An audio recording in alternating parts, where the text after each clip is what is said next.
Hi everyone, Ariel Orsuto here, joined alongside keeper of the Cup, Phil Pritchard, and a really special guest. You brought the Cup back to Colorado, just as the Avs were returning back to Denver from Dallas. Now, Phil, bring us back to 2022 when the Avs had a very special moment. The very first time they had it in their possession, they dropped it. Yeah, it was on national TV as well and everything. And you know what? Things happen. It's 132 years old, and we try and treat it as good as we can. The team photo happened on the ice there, if you remember, and then they skated over with it. And I think he was so excited he was going to be in a Stanley Cup photo. Nicholas Aube-Kubel is the one who did it. He forgot to stop, and it went down. You can see a bit of the side here is still kind of banged up a bit. That's called the Colorado dent, if you want to call it that. So we have our own name on there. You have your own name on it. More than 3 times, I guess, yes, and of course your team is on there 3 times as well. Yeah, that's the first time that's ever happened, right? Yeah, like I said, on national TV, 2 minutes after it's been won. Let's hope it doesn't happen again. Well, let's hope that the Cup can come back here again, but maybe at least that time. Oh, there you go. Hope that next time it doesn't fall on the ice like that. You know, the Cup made so many trips around the world that year, spent 24 hours with each player. What were some of the best memories that you had that summer with the Cup? You know what? It's great. Every player gets a chance to take it home, and it's so powerful. They take it to their favorite pizza place, their best teacher, their coach. Guys take it to cemeteries for loved ones and that. But for me, when we go overseas and see the different cultures, we went to Finland that year for Mikko Ratinen and Lehkonen and that. And those guys are great guys, great community. But in Finland, it's 24 hours sunlight every day in the summer. So you have no idea what time it is.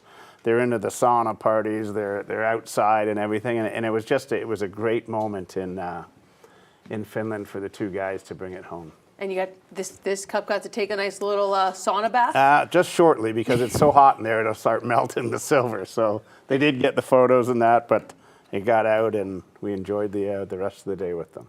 Now, some people might not just know what each one of the tiers mean or really what gets etched into it. Can you kind of just give us a little bit of a description of what goes on to the Cup? Sure. Like I said, it's 132 years old. It's 36 pounds, 3 feet high. But this was the beginning of it. That was the original bowl that was donated, and over the years they've added to it. But if you can get close on there, each team is on there with the year and all the people on the team, and that goes all the way down. So there's 132 different winners on here, all representing the history of hockey. And like we said earlier, there's 3 Avalanche team on there. Yep, there's one right here. There's 96 is the first one. I think you have the other one back there. And 22 is right there.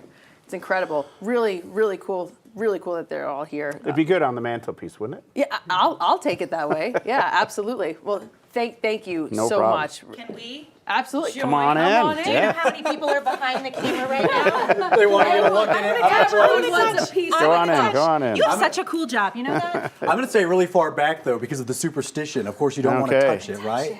Don't want to get that bad luck. But we can manifest. But you know what? There's a game tomorrow, so let's all cheer them on and see what happens. Absolutely. There's a little bit of room right here. You're getting very close, dangerously close, my friend. I've got the horns going on right there. You've got a room right there that could fit another team. You know what? One of my favorite Denver Stanley Cup memories was it was going to, I don't remember whose house, but the house down the street had a goofy address. That was me. Was it you? Oh, no. Come on, it was so fun. We were going but the neighbor was like, oh no, my numbers are different from the guy down the street. From Gabe Landeskog's house. So how excited was that person? He had a great time. Yeah, you know what? We pulled up in the driveway, me and Craig, the other Cup guy, and there was a trailer in the driveway, and he says, "There's no chance this is the house." And I said, "Well, Gabe's from Sweden. They go camping. Maybe he's got a trailer." So we knocked on the door, and as soon as I did, I knew it right away. And then when we did go to Gabe's place, I told him the story, and he was killing himself laughing. But it's another story. The day for that fan. He really did. Yeah, another story that the Cup can't tell. Yeah, absolutely. Right. Thanks for visiting us. No problem. Thanks for having us, guys. Special guest. All right. Phil Pritchard, thank you so much. No problem. We'll be right back.